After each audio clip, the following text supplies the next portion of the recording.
2024 లేదా 25లో డిగ్రీ లేదా బీటెక్ చదివారా? సాఫ్ట్‌వేర్ జాబ్ కోసం ఎదురు చూస్తున్నారా? అయితే కోడ్ జ్ఞాన్ 100 డేస్ కోర్సులో చేరండి. జాబ్ సాధించండి.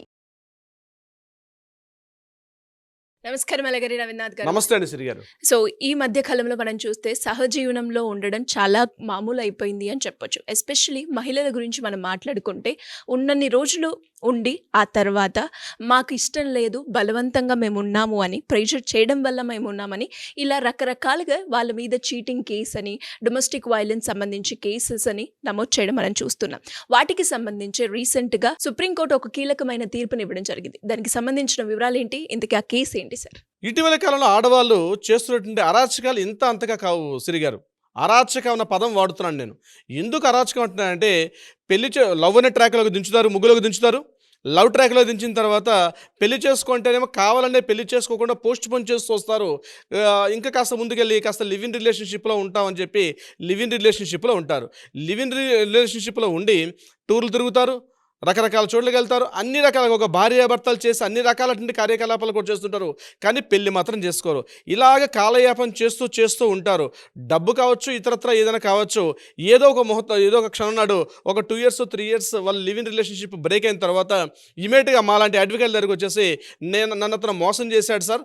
అతను నన్ను పెళ్లి చేసుకుంటా అని చెప్పి మోసం చేసి అతన్ని పెళ్లి చేసుకోకుండా నా జీవితాన్ని స్పాయిల్ చేశాడు కాబట్టి అతని మీద కేసులు వేయండి అని చెప్పి కోర్టుకెక్కే మహిళామణులు ఇటీవల కాలంలో చాలా ఎక్కువ సంఖ్యలో పెరిగిపోయారు. నేను 1, 2 అని చెప్పట్లేదు. కొన్ని వందల కేసులు ఇటీవల కాలంలో మనకి లోకల్ కోర్టుల్లో కావచ్చు, అక్కడి నుంచి మనకి హైకోర్టు కూడా ఆశ్రయిస్తున్నారు.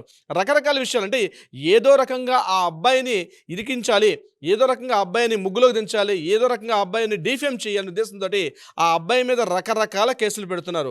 చివరికి కేసులు ఎలా చేస్తారు, కొంతమంది మా అడ్వకేట్లు కూడా అట్టనే చచ్చారు. వాళ్ళు ఏం చేస్తారంటే అడ్వకేట్లు కూడా ఏదో ఒక తమకి ఫీజు వస్తుందని చెప్పి ఈ అడ్వకేట్లు కూడా కొంత సాహసం చేస్తున్నాను. మా అడ్వకేట్లు కూడా సరే కేసు వచ్చిందే ఎక్కువ అన్నట్టుగా మాట్లాడి అమ్మాయిల వైపు మాట్లాడి ఆ అబ్బాయిని పూర్తిగా అరే సహజీవనం చేశారు, కలిసి ఉన్నారు, ఒకే ఇంట్లో ఉన్నారు, ఎవరి ఇష్టాలను అనుకుని ఉన్నారు, ఇద్దరు జాబ్స్ చేస్తున్నారు కదా, ఇటువంటి సందర్భంలో పెళ్ళి అనేటువంటి తంతు ఎందుకు వచ్చింది, ఈ అబ్బాయి ఎన్నోసార్లు మ్యారేజ్ చేసుకుందాం అని ప్రపోజల్ చేసినప్పుడు కూడా మ్యారేజ్కి విముఖత చూపించి మరలా ఆ అమ్మాయిని కాస్త ఇబ్బంది పెట్టాడని చెప్పి నన్ను ఇక్కడ ఈ అమ్మాయి ఏం చేస్తుంది, నన్ను మ్యారేజ్ చేసుకుంటాడని నేను మ్యారేజ్ చేసుకోమని నేను ఫోర్స్ చేస్తుంటే అతను మ్యారేజ్కి రిజెక్ట్ చేస్తూ నన్ను శారీరకంగా మానసికంగా నా ఆర్థికాన్ని మొత్తం అతను పూర్తిగా చేసి నన్ను ఈరోజు మోసం చేశాడు అని చెప్పి కోర్టు గుమ్మాలకు ఎక్కినట్టు మహిళామణులు దీనికి చెక్ పెడుతూ సుప్రీంకోర్టు కీలక ఒక తీర్పు ఇవ్వడం జరిగింది.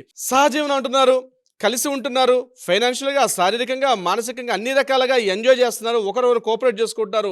ఎక్కడో విడిపోయిన తర్వాత ఇమీడియట్గా ఆ అబ్బాయి మీద డీవీసీ కేసులు పెట్టడం, అంటే గృహహింస 498 పెట్టాడు. ఎందుకంటే చట్టాలు చచ్చాయి అట్లానే. అంటే కలిసి ఉన్న వాళ్ళు కూడా, అంటే కో లివ్ ఇన్ రిలేషన్షిప్ ఉన్న వాళ్ళ మీద కూడా 498 కేసులు, అదేవిధంగా డీవీసీ కేసులు, డొమెస్టిక్ వైలెన్స్ కేసులు పెట్టి ఆ అబ్బాయిని పూర్తిగా నిర్వీర్యం చేస్తున్నారు. కొన్నాళ్ళకి ఇదే జరిగితే ఆ అబ్బాయి అనేవాడు ఆ అమ్మాయి యొక్క మొహం చూడడానికి కూడా భయపడే పరిస్థితులు వస్తున్నాయి. చివరికి ఏం చేస్తున్నారు, కోర్టుల మీద, చట్టాల మీద వీళ్ళు వెల్లెత్తి చూపాల్సిన పరిస్థితి వస్తుంది. నేనేమంటున్నా, దీనికి సుప్రీంకోర్టు ఒక తీర్పు ఏం చెప్పారంటే, ఇట్లాంటి లివ్ ఇన్ రిలేషన్షిప్లో ఉన్నటువంటి కేసుల మీద కానీ వచ్చినట్లయితే మీరు ఇమీడియట్గా ఆ మ్యారేజ్ చేసుకుంటా అని చెప్పి చీటింగ్ కేసు అనేది కాకుండా పూర్తిగా ఉన్నటువంటి పరిశీలించని చెప్పి ఒక గైడ్లైన్స్ ఇవ్వడం జరిగింది సుప్రీంకోర్టు.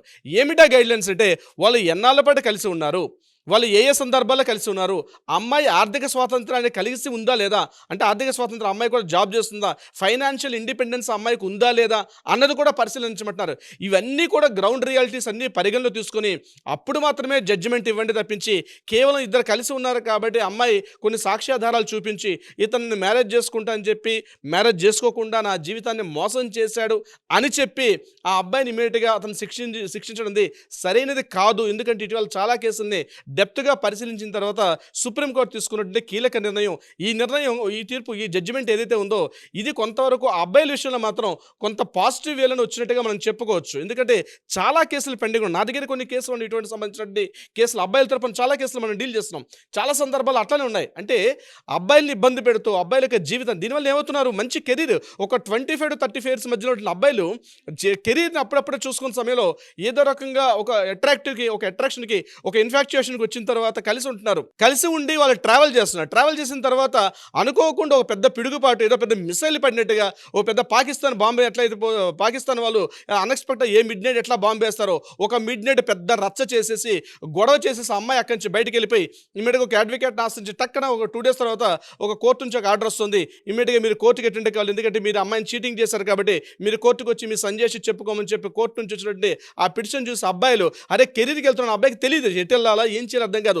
పేరెంట్స్ని చెప్తే పేరెంట్స్ కూడా నీ ఇష్ట ప్రకారంగా నువ్వు వెళ్ళావు కాబట్టి మేమేం చేస్తాం, అది నువ్వే చేసుకోమని చెప్పి పేరెంట్స్ కూడా వెళ్ళిపోతారు. కొన్ని బంధువులు ఇంకా పెళ్లి చేసుకుంటే కాస్త అందరూ కలిసి అంటే ఇరువర్గీయుల యొక్క పేరెంట్స్ ఉంటారు కాబట్టి నచ్చ చెప్పే ప్రయత్నం చేస్తారు. కానీ లివింగ్ రిలేషన్షిప్ అట్లా కాదు. సర్ది చెప్పడానికి వాళ్ళ మధ్య ఒక సమన్వయాన్ని, ఒక అవగాహన కలిగించడానికి ఇరువర్గీయులు ఉండరు, పెద్దలు ఉండరు.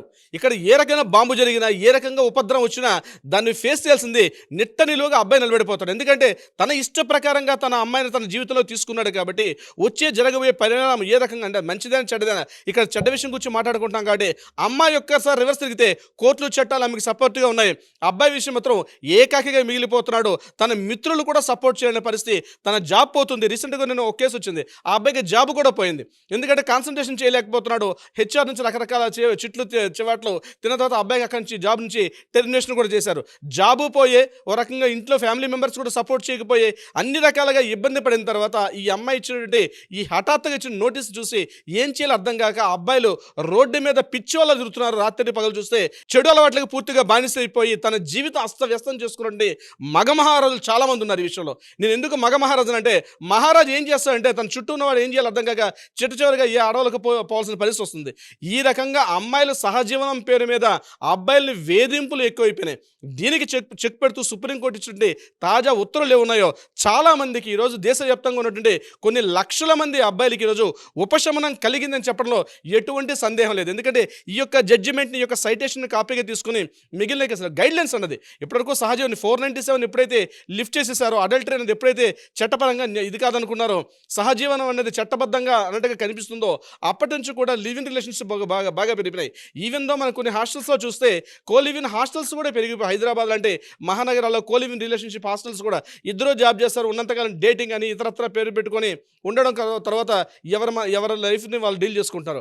అటువంటి దిక్కుమాలిన పరిస్థితి రాకుండా ఈరోజు సుప్రీంకోర్టు తాజా ఉత్తర్వులు, తాజా గైడెన్స్ ఏదైతే ఉందో ఖచ్చితంగా అబ్బాయిలకైతే ఉపశమనం ఉంటుంది. ఇమీడియట్గా ఏదో బ్లైండ్గా చట్టం పలాని చెప్పింది కాబట్టి ఈ చట్ట ప్రకారం ఈ అబ్బాయి శిక్షార్హుడు కాబట్టి ఈయన తీసుకెళ్లి జైలు వేసేసండి 3 ఏళ్ళు 4 ఏళ్ళు 5 ఏళ్ళు జీవితం అని చెప్పి ఆ అబ్బాయిని పూర్తిగా నాశనం చేయకుండా సుప్రీంకోర్టు ఇచ్చిన ఈ తీర్పు ఏదైతే ఉందో చాలా మందికి అడ్వాంటేజ్గా ఉంటుంది. సిరిగారు అంటే ఎలా సరే ఎవరికైనా కూడా ఇంకా డీటెయిల్డ్గా దీని గురించి తెలుసుకోవాలి అన్న లేదు, మీరు అన్నట్టుగానే చాలామంది ఎవరైతే ఈ ప్రాబ్లమ్ని ఫేస్ చేస్తున్నారో వాళ్ళకి మీ గైడెన్స్ కావాలి, లీగల్ పరంగా మేము రెమెడీ తీసుకోవాలి అనుకునే వాళ్ళు ఎవరైనా కూడా మిమ్మల్ని అప్రోచ్ అవ్వాలి అంటే ఎలా ఉంటుంది? తప్పనిసరిగా సిరిగారు దీనికి సంబంధించి ఎవరికైనా సలహా సంప్రదింపులు కావాలనుకుంటే కింద స్క్రోల్ అవుతున్న నెంబర్ని కాంటాక్ట్ చేయగలిగితే మన లీగల్ టీం వాళ్ళకి అప్రోచ్ అయ్యి సలహా సంప్రదింపులు అందజేసే ప్రయత్నం చేస్తారు. అదీ కాకుండా తప్పనిసరిగా వాళ్ళకి న్యాయపరంగా పరిష్కారం కావాలంటే కూడా ఆ దిశగా కూడా ప్రయత్నం చేస్తారు. బట్ ప్రైర్ అపాయింట్మెంట్ తీసుకోవడం మాత్రం చాలా ఇంపార్టెంట్. సిరిగారు thank you sir, thank you so much. Thank you so much అండి. సుమన్ టీవీలో మీ పర్సనల్ అండ్ బిజినెస్ ప్రమోషన్స్ కోసం కింది నెంబర్కి కాంటాక్ట్ చేయండి.